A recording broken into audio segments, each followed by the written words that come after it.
ஒரு குட்டி கதை பார்க்கலாமா?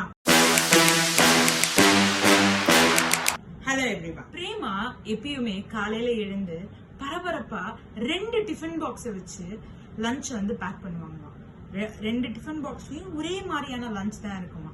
பையனுக்கு ஒரே கன்ஃபியூஷனா இருக்குமா, எதுக்கு அம்மா 2 டிஃபன் பாக்ஸ் பேக் பண்றாங்க அப்படின்னு. ஆனா தவறாம ஒரு நாளும் அவனோட ஸ்கூல் பேக் ஓபன் பண்ணும்போது ஒரே ஒரு டிஃபன் பாக்ஸ் தான் இருக்குமா. அவனுக்கு அதனால இன்னும் அந்த கன்ஃபியூஷன் அதிகமாச்சான். பரபரப்பா 2 டிஃபன் பாக்ஸ்ல பேக் பண்ணியாச்சு, அவன் ஷூ போட்டாச்சு, பேக் எடுத்துட்டாச்சு, அம்மா கதவை சாத்தியாச்சு, எல்லாம் கிளம்பி வண்டியில போய் அம்மா ஸ்கூல்ல பையனை டிராப் பண்ணிட்டாங்க. அவன் அவனோட புக்கு ஒண்ணுத்த எடுத்துட்டு வர சொல்றதுக்காக அம்மா கிட்ட திரும்பும் போது, ஒரு நிமிஷம் இரு, அவங்க 2 டிஃபன் பாக்ஸ் தான் உள்ள வச்சிருக்காங்களான்னு பாப்போம். அப்படி இல்லைன்னா அந்த இன்னொரு டிஃபன் பாக்ஸையும் எடுத்துட்டு வான்னு சொல்லலாம்ல, டெய்லி மறக்கிறாங்களே அப்படின்னு நினைச்சிட்டு அந்த பையன் அவங்க அம்மாவை தேடுறான். அவங்க அம்மாவோட வண்டி அங்க நிக்குது. கொஞ்ச தூரம் தள்ளி அவங்க அம்மா அந்த டிஃபன் பாக்ஸை ஒருத்தர்கிட்ட கொடுக்குறாங்க. அவரோட கை ஆடிக்கிட்டே இருக்கு.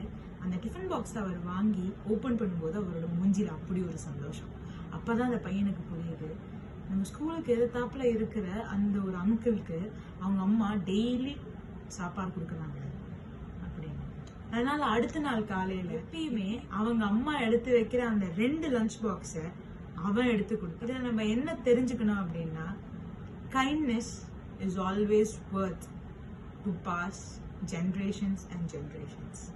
அவ்வளவுதாங்க. ஸோ கற்றுக் கொடுங்க கைண்ட்னஸ் எல்லாருக்கும். Bye bye.